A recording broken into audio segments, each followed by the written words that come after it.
Hello everyone, this is Mr. Haslett.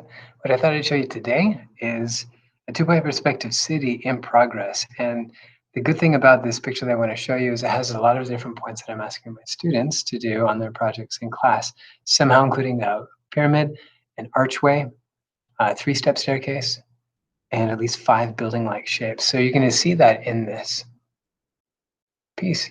So here what I'm going to do is I'm going to switch over to that view to be able to see what this looks like. Okay, here we go. I'm going to zoom in a little bit here too. You'll see everything is set up with the 2 points. I've got 1 point on the left. If I scoot this over, I've got 1 point on the right.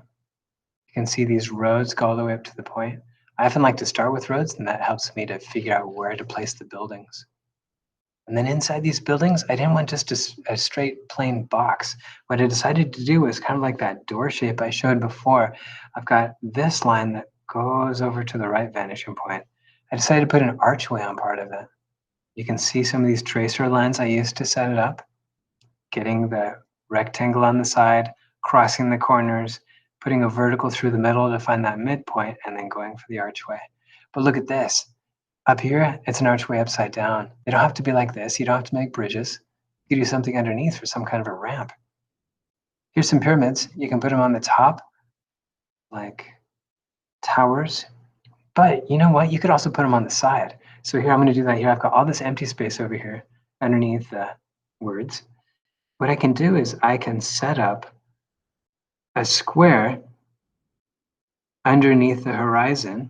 So here I've got the top going to the right vanishing point, the bottom going to the right vanishing point. Vertical, stay vertical. I'm going to cross the corners to find the very middle. And then what I have to do is I have to, unlike these pyramids where I went straight up, I've got to go out. So look at this.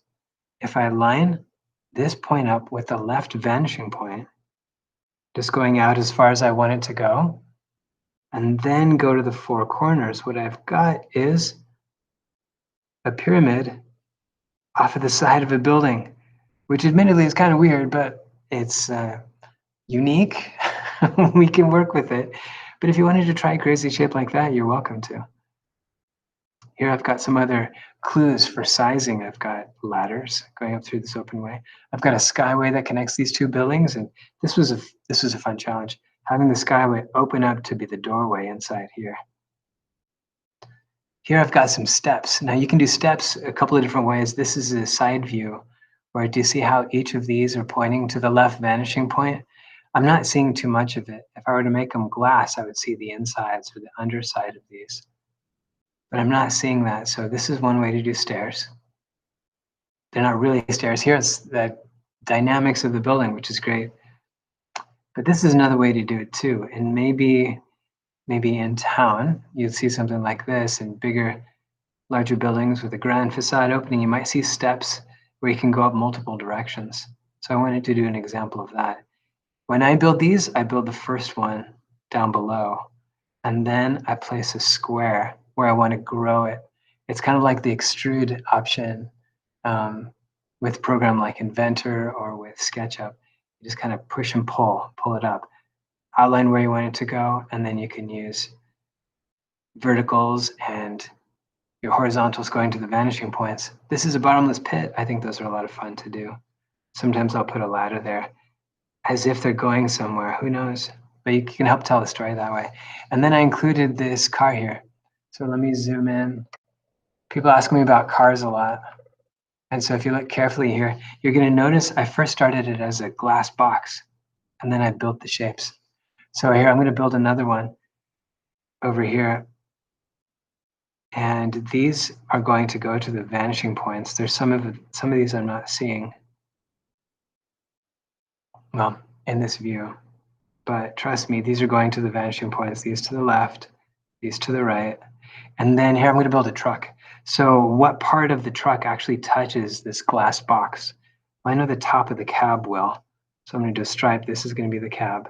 And I know the windshield goes down an angle from there. And then the hood goes out. I'm going to have those headlights touch the outside of the box.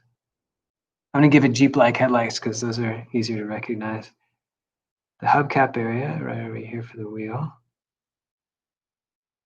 Notice here for the bed, I'm gonna parallel with the outside box. And then these parallel. And then to make that truck a little bit more recognizable, the bed goes down. So I've got this area I like this. And then I like to do a little bit of shading, maybe leave a little bit of highlight, that's fun. But there's my car. So I'm gonna back up so we can see how that fits into the rest of it. Notice I built that glass box first. Remember that I did that. That's something really fun to try. Okay, so there we have it. There is a city so far. I've got at least 5 building-like shapes. And for our project students, I would count each of these as a separate building. So the 5 building shapes is really easy to get. And honestly, have fun with this. Some of you might know of or remember Where's Waldo books, where the more you look as you're looking for Waldo hidden amongst everything, the more you find. If you can make this like a treasure hunt with different details, especially fitting with whatever theme you're choosing, oh, it's memorable, fascinating, interesting, all of the above. So if this brings other questions to mind, please ask them. I am here to help. And your questions actually make great demonstrations. So keep it up. Thanks for participating.